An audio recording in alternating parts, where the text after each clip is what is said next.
Welcome to Cutting Edge with Charles De La Torre and myself, Ashley Buckle from Materials Exchange. We did it last week. We did it while I was in Bend, Oregon last week, Charles, and you and I have talked a little bit today about this crazy market. So the kiss of death came out this weekend, man, in the lumber industry. The Wall Street Journal had an article about lumber prices going up again, which generally is they usually catch up with that right about when the rest of the general public finds out and just about when it's ready to turn again. Although we'll see 2 days of limit down. I think if you took a consensus right now, and I was going to ask Greg Riley if he put a poll out or not yet, our consensus is 99.9% of the people out there are bullish right now and think we are going up to the last all-time high. I know mills are feeling that way. Customers are feeling that way, but I'm not sure. I'm not sure if that's what's going to happen, but we'll see, man. Again, you got any thoughts on that? I don't know. I mean, I think it's easy to jump on the bandwagon based on what happened last year. But if you look at the charts and you look at pricing trends, kind of did the same thing. Obviously, the velocity of and the speed at which it went from a week before Thanksgiving till the week of Christmas, prices appreciated, 300 times faster than it did last year. But I think what goes up must come down. And I think that also has a lot to do with transportation bottlenecks that are still going on and people are still waiting on wood. No doubt. And look at the world that you live in, all the different things. There's a couple things I want to talk about. One was I saw another Canadian mill got taken out last week by a larger one. That's happening over and over again. What do you think about that? What do you think the effect is going to be on that to your market in the Southeast? I don't know if there's going to be a big it's hard to really decipher at this point, depending on how they plan on moving forward. Are they having any expansion plans? Are they making any capital expenditures? Are they increasing production? The mills that they're buying now are miniature compared to the billion board foot mills they had out west in BC. So it'll be real interesting to see what their plans are for it. But I also think they are bullish overall for Southern Yellow Pine, which is in the Southeast, right? And yeah, for sure. Canadians own a wide swath of those producers and production. So I don't know that they're going to try to ratchet it up too much. Maybe they just do it because they need the production. They still want to have a stronghold in Canada and have the ability to produce homegrown SPF. But I don't know. Only time will tell on that one. It's just it's interesting how the West is now coming for the East. I mean, Ecom got bought up by West Fraser a couple weeks ago too? Interfor, I think. Was it Interfor or West Fraser? I think. I'm not sure. I thought it was. It's quick. A Google button can figure that one out. But I thought it was Interfor. Might have been. Let's see.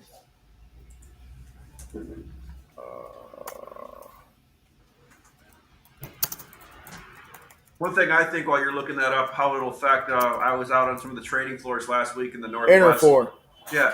I was out on some of the trading floors in the Northwest, and that particular mill that got bought out was a big wholesale-friendly mill, right? Mm-hmm. So one thing that you're going to see is probably more contracts get absolved in that and less open market wood maybe available in the current, brokerage side of things. That's one thing that that you could see, which is I'm not sure how that is in the transparency thing.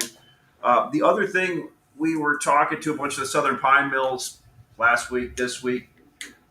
It seems like the resounding thing I keep hearing is we just need to cover our contracts. We've got no open market wood right now. We're covering our contracts. Help me out on that. So if they're only 50% contracted and they're covering all their wood on the contracts, where's the other wood at right now? Did that all just get specced out and shipped to treaters and everything and gobbled up and put on the ground, sitting in inventory right now?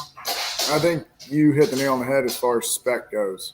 Yeah, a lot of guys kind of jumped on the bandwagon because it started disappearing fast. I mean, I remember buying, 25, 30 trucks of one item, and then you make a phone call the next day, and it's like, oh, yeah, we're in the whole 42 units. And then the next day it's 15 trucks. And then, oh, we're pushing out to the week of 12/3. And, that's a 3-week lead time from that time in November. So it makes it difficult. And I think I touched on that last week, but it also makes you wonder what you touched on when you opened, 99.9% of the population is bullish. Well, how sure are we? Yeah, well, Things, yeah, and look at when I buy certain things, or when I go out and buy a stock, I think that stock's going up, right? And people can tell me reasons why it may go down, but I don't want to listen to them, right? Because I own that stock and I'm long. Just like people when they go out and they buy and they put 120 days inventory on the ground, they kind of have an axe to grind that it's going to go higher, right? but is it really on the ground though? That's the question. No, I don't know. I mean, so let's go back. A lot of people have bought stuff and it's shipping, or it's gonna, or I think that some of these sellers went out and were willing to lay into these high prices. And heck, you still probably have one that you bought a month and a half ago that hasn't shipped yet, right? Yep. And is that normal? No. So what changed? Pricing. Yeah. And Yeah. end of the year, you got quarter end, you've got publicly traded companies that now own small production facilities and increase their footprint, and they have shareholders to answer to. Gotcha. So what's your feeling going into the end of the year here? So one thing I've always seen is long holidays can give people's head a shake and maybe change the way they're thinking about things. But boy, oh boy, as I look at this market, I was gone visiting mills and trading floors for a week, and I couldn't find every conversation I had with everybody in the Pacific Northwest were we're going to stay up through March, maybe to May. I don't know. I don't know if I agree with that. I'm not saying I agree or disagree. I look at both sides, right? But boy, oh boy, it's hard to find anybody that thinks this market's going down over the next 3 months. I couldn't find anybody that thought that.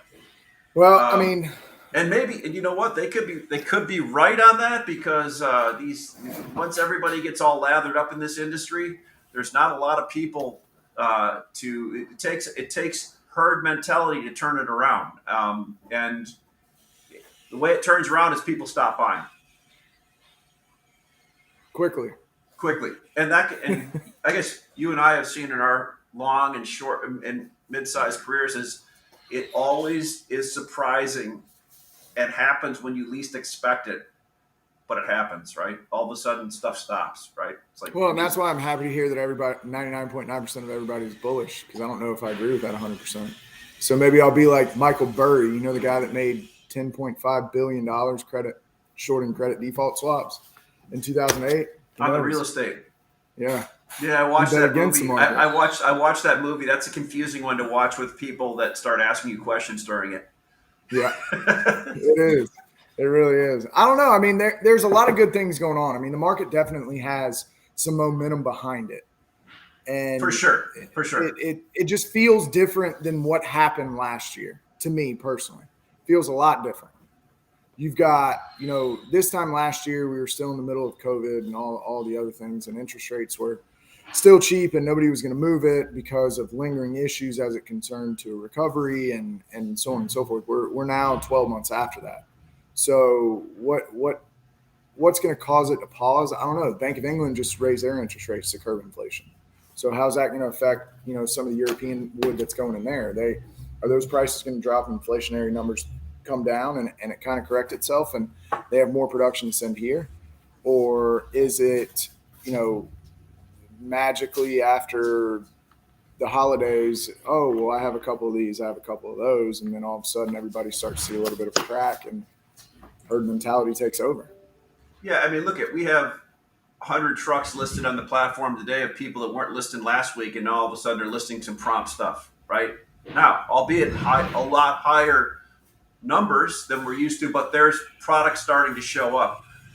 It's not a huge one, but we've got hedged products starting to show up. Board comes off, people start, selling their hedged product into here. One interesting thing I did have, but you and I talked to a lot of multifamily people. We deal with a lot of them. I had one call a week ago while I was out west. Another one wanting help on buying. Wanted help on buying for first and second quarter. I'm like, what kind of help do you need? Well, they've got a contractor, framer, GC. I think I told you about this. It goes through this whole thing. They usually don't care until these guys call them back or girls call them back and say, "Hey, that thing we had locked in with you, it's up $1 million now, right?" And all of a sudden they start looking. So you still, and one of the questions they asked was, "Can we put wood on the ground?" Never put wood on the ground before, right? But want to put wood on the ground. So I think one, there still is a lot of wood in the ground that's been sitting around for these jobs that have been covered right outside the traditional one, and I think people are looking again because it takes a while to get through the chain of conversation communications for the people on the end of these jobs that are actually the money for them to realize that commodity lumber prices are back up again, right? And Oh yeah, I mean, I think you hit nail on the head last week. You said something. Somebody that's not involved in the industry said something to you specifically. Oh, well, lumber prices are finally coming off, and I've had people walk up to me and say that and kind of chuckle yeah, because that's, I mean, you're a day late and a dollar short. But once again, you bring up Wall Street Journal, and every time our industry gets into mainstream media, it kind of calms the waters a little bit. Now, how long does that take, and at what point does it correct itself to a percentage that the market can withstand? But it's almost like people prefer paying $1,000 versus $600 yeah, because you had plenty. I mean, you had 45, 60 days, almost 90 days really, to where you had an opportunity to kind of pre-buy some of that stuff and pay a little bit for handling and reloads and what have you. But it's nowhere near what they're paying now. absolutely, absolutely. Here's a question, and maybe this Jean Francois Gilbert. Does that sound? I hope I got that correct. Uh, you may be able to pronounce that better than I can, Charles. He said concentration in the industry in U.S. and Canada because of profit and cheap money. Is that changing the game? Well, I mean, yeah, it's been changing the game for a long time, right? And I had a good conversation with a buddy in Seattle that actually helps on mergers and acquisitions on the um, customer side, not the production side, on the builder, on the retail Capital lumber side. capital side. He had a good point. He goes, when we started doing this, my partner and I, 15 years ago, when we started talking about multiples and buying, he goes, it was a different conversation. Now, when we're talking about multiples, it's hard for us to justify that you're getting a good deal buying at these multiples, right? But people are still have an appetite for buying these, and people on the sell side have an appetite, or the production side have an appetite for buying more mills, because I think the name of the game in every industry right now is acquisition and growth, right? And at any cost, many times. So, is that changing the game? Yeah, fewer people, bigger people, um, on both sides of the equation.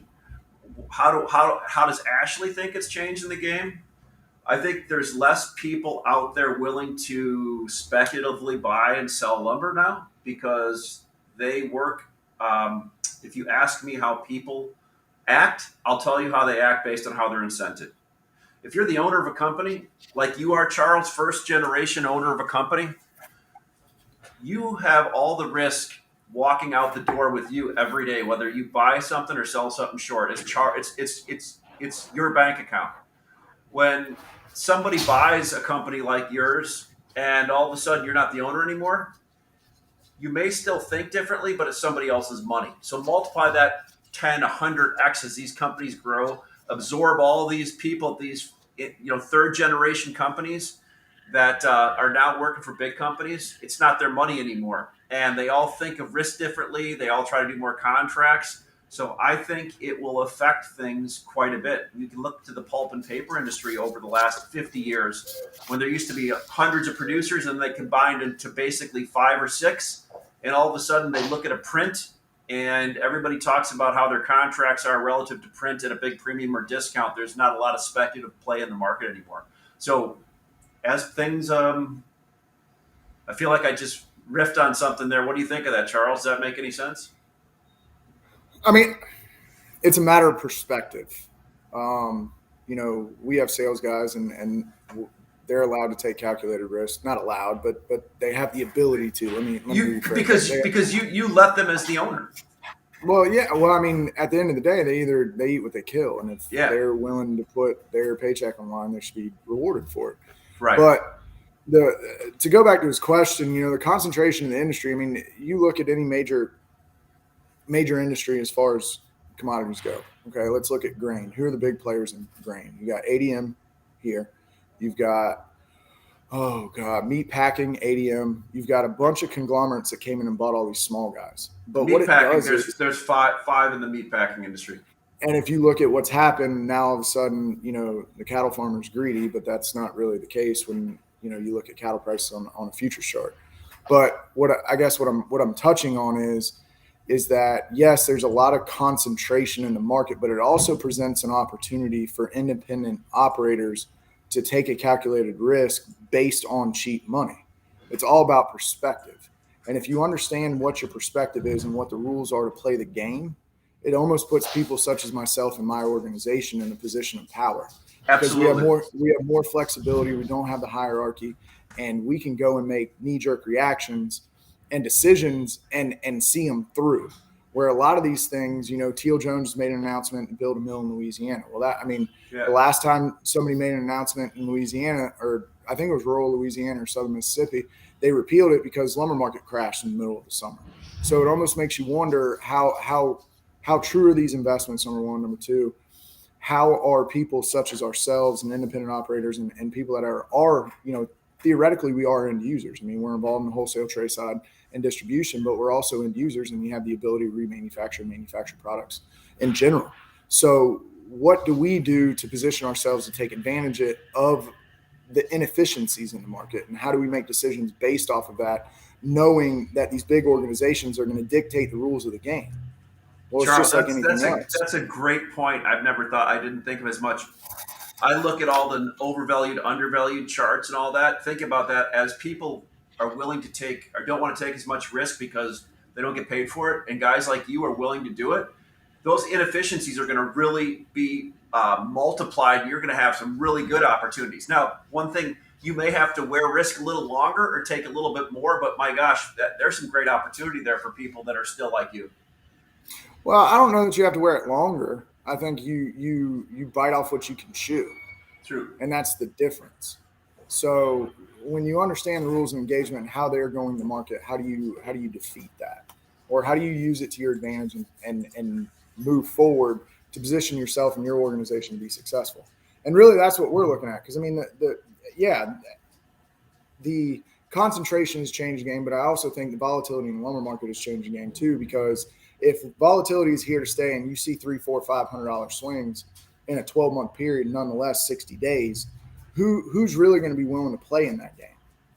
It's gonna take a special person, special organization to really understand how to flex and move. And a lot of these big guys, they have to keep a lot of inventory on the ground, and in order to keep prices up or average down, or however you want to look at it, they've got to make big moves. Whereas independent operators and smaller people with smaller footprints can be a little bit more amicable with the market. So once again, I think that the answer to that question is the concentration in the industry is driven by cheap money, yes, but I also think it's also driven by the lack of available raw material in Western Canada. Obviously, I think we've all kind of seen that coming. For But sure. I also think they're cross collateralized. I mean, they do what a lot of wholesale trade guys do daily. They trade species against species because they have Southern Yellow Pine mills and they have spruce mills, and then some of them own Euro mills. So theoretically, they win no matter what. Well, they almost have a natural hedge on, right? That's exactly what it is. You have a natural hedge. You have a species or a location. You have a lot of location basis on, or a lot of locational hedge on, right? And then if you add to some of these where they actually have some production, if they're making eye joists or doing that kind of stuff, then you're even putting more. You even have more of a natural hedge on, and the ability to do that. Well, that's a great point. So what being Monday here and me getting back into it here, what did I miss? Thank you very much, Jean Francois. I hope I got your name right, man. Because said thanks both for great answers. I appreciate that. Ask him anytime. me being out last week, not having knowing as much of what was going on in the market, what catch me up a little bit? Did we have did we slow down Thursday, Friday? Were we still going good Thursday, Friday? I had a hard time getting a handle on stuff as I sat down this morning early and started my day. I think everybody was sitting around playing cornhole Friday afternoon. Pretty much. Oh, Okay. yeah. But I mean, it was the Wild West. You either had or you didn't, and trucks were another battle. I mean, freight is insane. Um, the market as a whole is. Touch on that a little bit, Charles. What is because as we Well, I move mean, trucks, you have contract wood that you have contract carriers for, and then all of a sudden, that contract carrier doesn't have any assets in the area, and you're going into the open market, and your contract rate's here, and your open market rate's here, so you're paying 35% more, if no matter what. Now, if you base your delivered cost to your facility off of an open market freight rate and it went up, I mean, it's just the nature of the beast by not hedging that freight cost. But the biggest thing is quite frankly, it's not rates, because everybody's aware of that. It's pure and utter availability, and it's yeah. really hindering the supply chain. I mean, it is.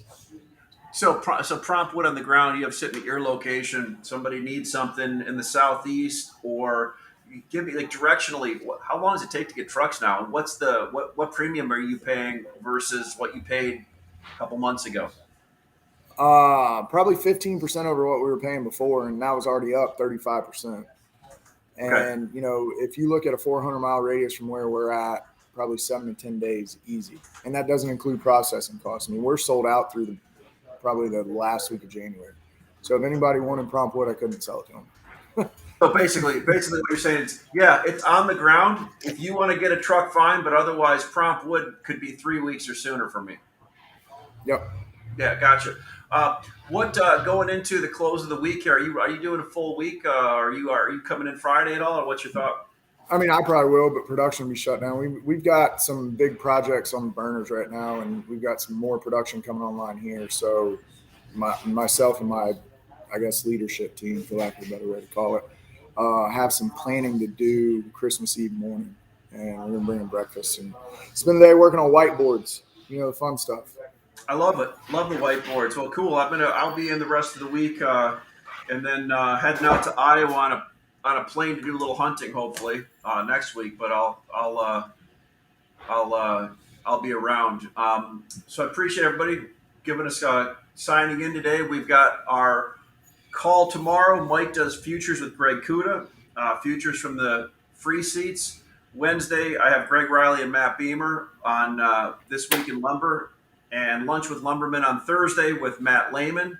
Friday, Mike does his Friday Smart Call. Should be interesting to see what guests we have on that one. Other than that, Charles, I'll look forward to talking to you throughout the week, and have a great one. Hey, you too, sir. Thank you. Yep, bye.